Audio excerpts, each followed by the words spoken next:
إن الحمد لله نحمده ونستعينه ونستغفره ونعوذ بالله من شرور أنفسنا ومن سيئات أعمالنا.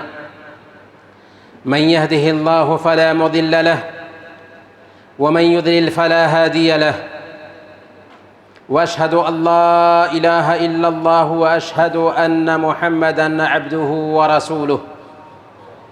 فإن خير الحديث كتاب الله، وخير الهدي هدي محمد صلى الله عليه وسلم، وشر الأمور محدثاتها وكل محدثة بدعة وكل بدعة ضلالة وكل ضلالة في النار. فأعوذ بالله السميع العليم من الشيطان الرجيم. بسم الله الرحمن الرحيم. ولتكملوا العدة ولتكبروا الله على ما هداكم ولعلكم تشكرون. رب اشرح لي صدري ويسر لي أمري واحلل عقدة من لساني يفقهوا قولي.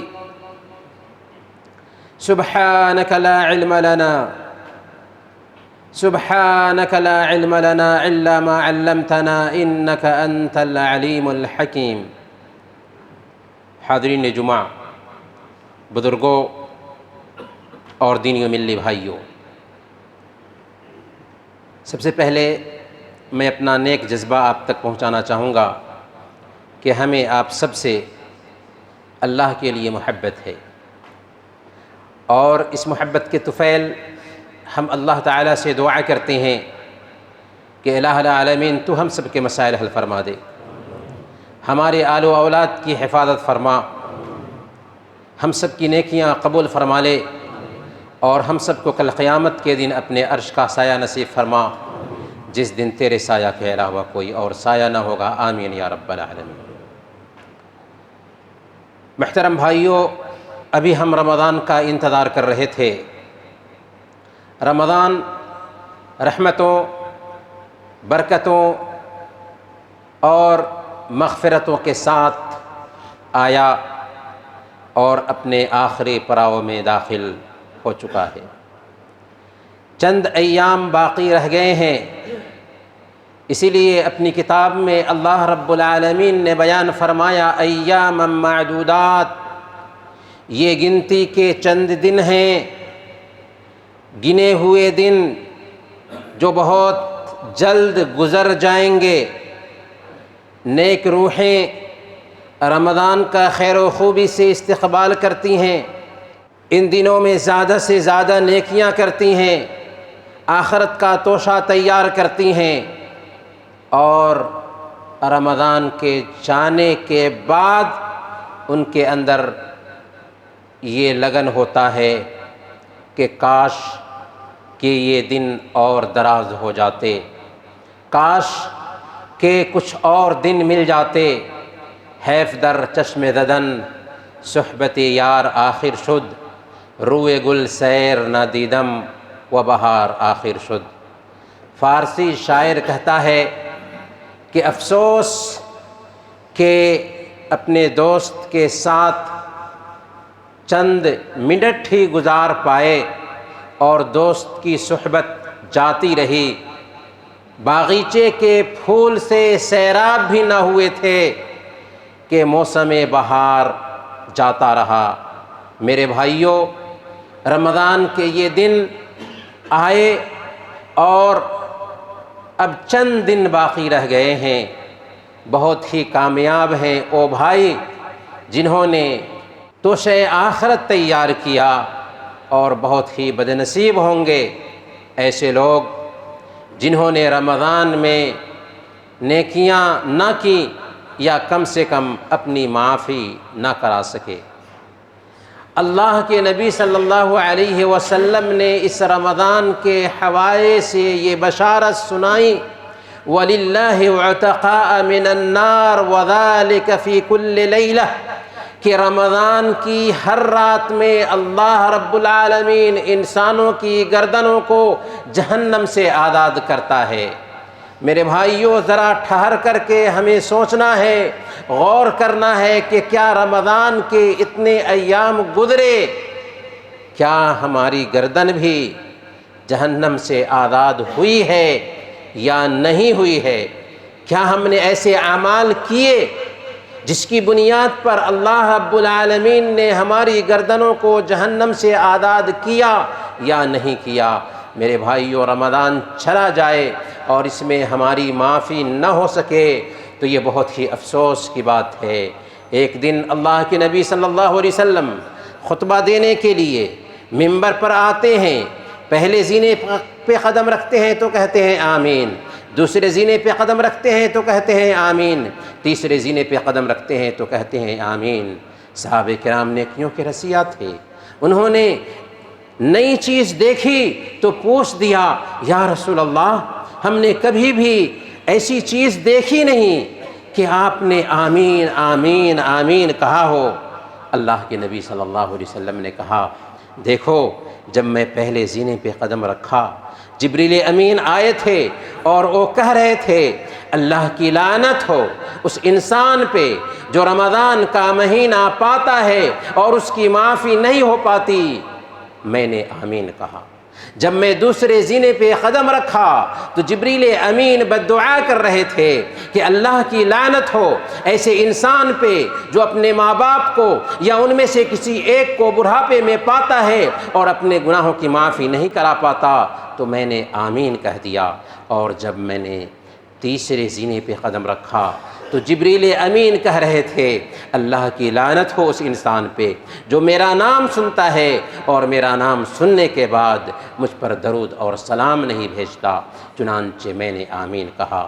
تو میرے بھائیو، اس حدیث پہ غور کیجئے کہ رمضان کا مہینہ اگر آ گیا اور اس مہینے میں نیکیاں کر کے ہم نے اپنی معافی کے اسباب اختیار نہیں کیے تو جبریل امین نے لعنت بھیجی ہے اور رحمت للعالمین نے اس لعنت پر آمین کہا ہے۔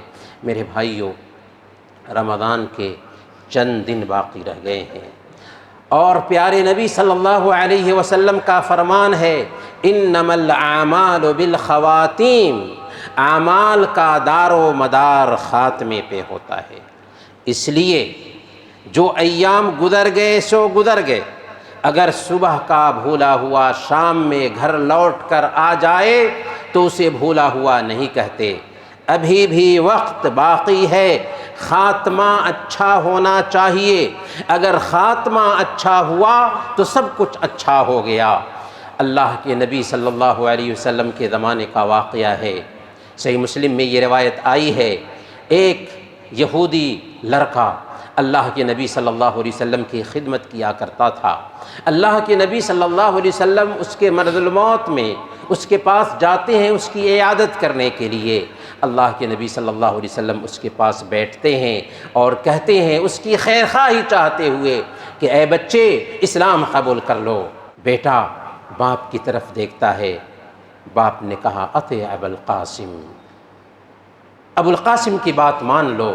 چنانچہ اس وقت جب کہ آخری حالت میں تھا، اس نے لا الہ الا اللہ کی گواہی دی اور اللہ کے نبی صلی اللہ علیہ وسلم وہاں سے نکلتے ہیں تو کہتے ہیں الحمدللہ الذی انقذہ بمن النار، اللہ کا شکر ہے کہ اللہ تعالیٰ نے میرے ذریعہ اسے جہنم سے بچا لیا۔ ذرا غور کیجئے، اس نے کوئی بھی نیکی کا کام نہیں کیا لیکن آخری حالت میں اس کا انجام اچھا ہوا۔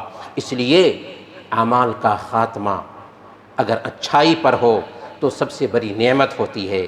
اس لیے ابھی جو ایام باقی رہ گئے ہیں ان میں چستی کا مظاہرہ کرنا چاہیے، کیونکہ رمضان کے آخری 10 دنوں میں ہمارے حبیب کا معاملہ کیا ہوتا تھا۔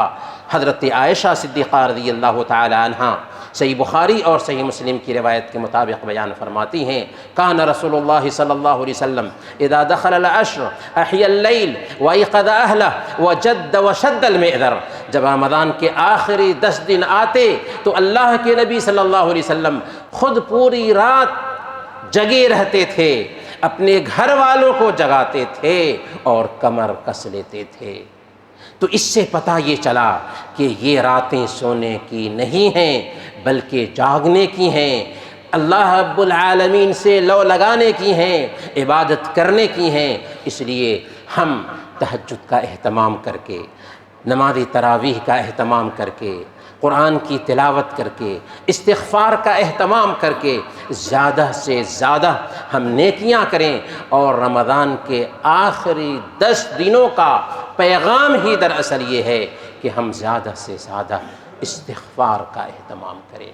حضرت عائشہ صدیقہ رضی اللہ تعالی عنہا نے اللہ کے نبی صلی اللہ علیہ وسلم سے دعا مانگنے کی گزارش کی تھی کہ وہ کون سی دعا کی جائے اگر ہم اس رات کو پالیں، تو آپ نے فرمایا تھا کہ یہ دعا کرو، اللہم انک عفو تحب العفو فاعف عنی، اے اللہ تو معاف کرنے والا ہے، معافی کو پسند کرتا ہے، اس لیے مجھے معاف فرما دے۔ لہذا اس دعا کا کثرت سے اہتمام کریں۔ اور رمضان کے خاتمے پر ایک زکوٰۃ ہم پر واجب ہوتی ہے جسے زکوٰۃ الفطر بھی کہتے ہیں۔ اس کی حکمت کیا ہے؟ اللہ کے نبی صلی اللہ علیہ وسلم نے سنن ابی داؤد کی روایت کے مطابق اس کی حکمت بیان کی ہے، طہرۃ للصائم من اللغو والرفث وطعمۃ للمساکین۔ اللہ کے نبی صلی اللہ علیہ وسلم نے زکوٰۃ الفطر واجب کیا تاکہ روزے کی حالت میں روزے دار سے جو غلطیاں ہو جاتی ہیں، اسی طریقے سے جو لوگ مسکین ہیں، کمزور ہیں، معاشرے میں معاشی اعتبار سے پیچھے رہ چکے ہیں، ان کو بھی عید کی خوشی میں شریک کیا جا سکے، اس کے لیے زکوٰۃ الفطر واجب ہے۔ اس کی مقدار کیا ہوگی، کن کو دی جائے، اور اس کے احکام کیا ہوں گے؟ تو سب سے پہلے زکوٰۃ الفطر کی ادائیگی ہر مرد اور عورت، چھوٹے اور بڑے کی طرف سے کی جائے گی، یہاں تک کہ اس بچے کی طرف سے بھی کی جائے گی جو بچہ عید الفطر کا چاند دیکھنے سے پہلے پیدا ہو گیا۔ کون ادا کرے گا؟ گھر کا گارجین ادا کرے گا، اپنی طرف سے اور اپنے گھر کے افراد کی طرف سے۔ زکوٰۃ الفطر کی مقدار کیا ہوگی؟ تو اللہ کے نبی صلی اللہ علیہ وسلم زکوٰۃ الفطر 1 سا دیتے تھے، 1 سا اس خوراک سے جو اس وقت سماج میں رائج ہو۔ لہٰذا ہمارے سماج میں جو خوراک رائج ہے اس میں سے 1 سا دیں گے۔ اس کی مقدار کیا ہوتی ہے؟ 2.5 کلو سے لے کر کے 3 کلو کے اندر میں یہ اناج ہم پر واجب ہے۔ تو ہمیں چاہیے کہ اللہ کے نبی صلی اللہ علیہ وسلم کے زمانے میں زکوٰۃ الفطر غلے کی شکل میں دی جاتی تھی، اس لیے آج بھی غلے کی شکل میں ہی ادا کریں، یہ بہتر ہے، یہ افضل ہے، کیونکہ یہ عبادت ہے، اور عبادت کو اسی انداز میں اگر ہم برتتے ہیں تو یہ اولیٰ اور افضل ہے۔ لیکن اس کے باوجود بھی اگر کسی بھائی کو اصرار ہے تو 2.5 اور 3 kg کی قیمت بھی اگر دینا چاہے تو اس بات کی گنجائش پائی جاتی ہے۔ زکوٰۃ الفطر وہیں پر ادا کرنی چاہیے جہاں پر ہم رہتے ہیں، لیکن اگر ہم اس فطرانہ کو اپنے ملک بھیجنا چاہتے ہیں تو اس بات کی بھی گنجائش پائی جاتی ہے۔ زکوٰۃ الفطر کب ادا کرنی چاہیے؟ تو چونکہ یہ مسکینوں کی خوراک ہے عید الفطر کے دن، اس لیے زکوٰۃ الفطر واجب ہی ہوتی ہے عید کا چاند دیکھنے کے بعد۔ لیکن عید سے 2 دن 1 دن پہلے زکوٰۃ الفطر کی ادائیگی کی جا سکتی ہے۔ زکوٰۃ الفطر کس کو دی جائے گی؟ تو اللہ کے نبی صلی اللہ علیہ وسلم نے طعمۃ للمساکین کہا ہے، تو یہ مساکین کو دی جائے گی، غریبوں تک پہنچائی جائے گی، تاکہ ان کو بھی عید کی خوشی میں شریک کیا جا سکے۔ رمضان مکمل کرنے کے بعد ہم عید مناتے ہیں، تو عید کے بھی چند احکام اور مسائل ہیں جنہیں ہمیں سمجھنا چاہیے۔ سب سے پہلے نمبر پر جب رمضان مکمل ہو جائے، شوال کا چاند ہم دیکھ لیں، تو اسی وقت سے تکبیر پکارنی شروع کر دیں۔ اللہ نے فرمایا وَلِتُكْمِلُوا الْعِدَّةَ وَلِتُكَبِّرُوا اللَّهَ عَلَى مَا هَدَاكُمْ وَلَعَلَّكُمْ تَشْكُرُونَ، کہ جب تم رمضان کی گنتی مکمل کر لو تو اللہ رب العالمین نے تمہیں جو نیکیوں کی توفیق دی ہے، اس توفیق پر اللہ رب العالمین کی تکبیر بیان کرو۔ لہذا تکبیر زیادہ سے زیادہ پکارنا چاہیے۔ اللہ اکبر، اللہ اکبر، لا الہ الا اللہ، اللہ اکبر، اللہ اکبر وللہ الحمد، یہ کلمات ہیں۔ اس کے علاوہ بھی دوسرے کلمات اللہ کے نبی صلی اللہ علیہ وسلم سے ثابت ہیں۔ اسی طریقے سے غسل کر کے، اچھے لباس پہن کر کے اور خوشبو لگا کر کے عیدگاہ جانا چاہیے۔ اگر مسجد میں عید کی نماز پڑھی جاتی ہے تو مسجد میں بھی پڑھی جا سکتی ہے، البتہ بہتر یہ ہے کہ عیدگاہ میں اگر ہو سکتا ہے تو عید کی نماز پڑھنے جائیں۔ اسی طریقے سے عید کی نماز کے لیے جانے سے پہلے طاق عدد میں، اکہری عدد میں کھجور وغیرہ کھا کر کے نماز عید کے لیے نکلنا چاہیے۔ اس بات کا بھی اہتمام کرنا چاہیے کہ ہم زور زور سے تکبیریں پکارتے ہوئے گزریں اور ایک راستے سے جائیں اور دوسرے راستے سے لوٹ کر کے آئیں۔ اسی طریقے سے نماز عید کے لیے صرف مرد حضرات نہیں جائیں گے بلکہ عورتیں بھی عیدگاہ جائیں گی، یہاں تک کہ اگر مسجد میں نماز عید کا اہتمام ہو رہا ہے پھر بھی عورتوں کے لیے انتظام ہے تو وہاں عورتیں آئیں گی۔ صحیح بخاری اور صحیح مسلم کی روایت ہے، حضرت ام عطیہ رضی اللہ تعالی عنہ بیان فرماتی ہیں کہ ہمیں حکم دیا جاتا تھا کہ دوشیزاؤں اور باپردہ عورتوں، یہاں تک کہ حیض والی عورتوں کو بھی عیدگاہ لے کر کے جائیں۔ لیکن یہ بات نوٹ کیجئے کہ مسجد میں اگر عورتیں منتھلی پیریڈ سے گزر رہی ہیں تو نہیں آئیں گی، لیکن عیدگاہ میں نماز ہوگی تو وہ عورتیں بھی جائیں گی جو معذور ہیں، منتھلی پیریڈ سے گزر رہی ہیں۔ اللہ کے نبی صلی اللہ علیہ وسلم نے بیان فرمایا وَيَشْهَدْنَ الْخَيْرَ وَدَعْوَةَ الْمُسْلِمِينَ، جو منتھلی پیریڈ سے گزرنے والی عورتیں ہیں وہ نماز میں شریک نہیں ہوں گی لیکن مسلمانوں کی دعا میں شریک ہوں گی، مسلمانوں کے خیر میں شریک ہوں گی۔ تو یہ چند احکام اور مسائل تھے، لیکن اخیر میں ہم یہی کہنا چاہیں گے کہ یہ ایام چند دنوں کے لیے ہمارے پاس باقی رہ گئے ہیں، اس لیے ان باقی دنوں میں زیادہ سے زیادہ نیکیاں کریں اور یاد رکھیں کہ 27ویں کی رات شب قدر کا امکان زیادہ ہوتا ہے اور آج 27ویں کی رات ہے، اس لیے زیادہ سے زیادہ قیام کریں، زیادہ سے زیادہ نیکیاں بٹوریں، زیادہ سے زیادہ اپنے رب سے اپنے گناہوں کی معافی کی کوشش کریں۔ اللہ تعالیٰ سے دعا ہے کہ اللہ تعالیٰ ہم سب کو نیکیاں کرنے اور زیادہ سے زیادہ توشہ آخرت جمع کرنے کی توفیق عطا فرمائے، آمین یا رب العالمین۔ بارک اللہ لنا ولکم فی القرآن العظیم ونفعنا وإياكم بالآیات والذکر الحکیم، انہ تعالی جواد کریم ملک بر رؤوف رحیم۔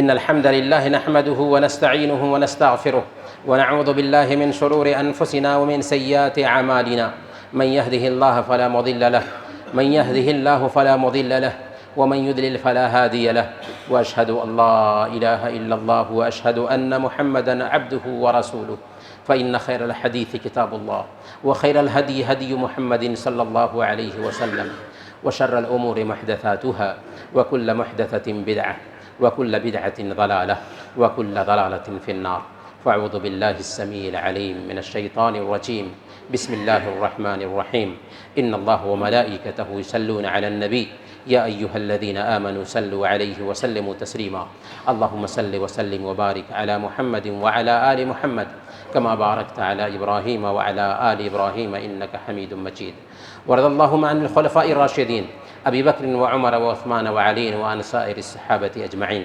اللهم أمطر شأبيب رضوانك على جميع المؤمنين والمؤمنات والمسلمين والمسلمات الأحياء منهم والأموات، اللهم لا تدع لنا ذنبا إلا غفرته ولا هما إلا فرجته ولا دينا إلا قضيته ولا حاجة من حوائج الدنيا إلا قضيتها يا أرحم الراحمين، اللهم أعز الإسلام والمسلمين وأذل الشرك والمشركين ودمر أعداءك أعداء الدين، عباد الله رحمكم الله. إن الله يأمر بالعدل والإحسان وإيتاء ذي القربى وينهى عن الفحشاء والمنكر والبغي يعظكم لعلكم تذكرون. واذكروا الله يذكركم وادعوه يستجب لكم ولذكر الله أكبر والله يعلم ما تصنعون.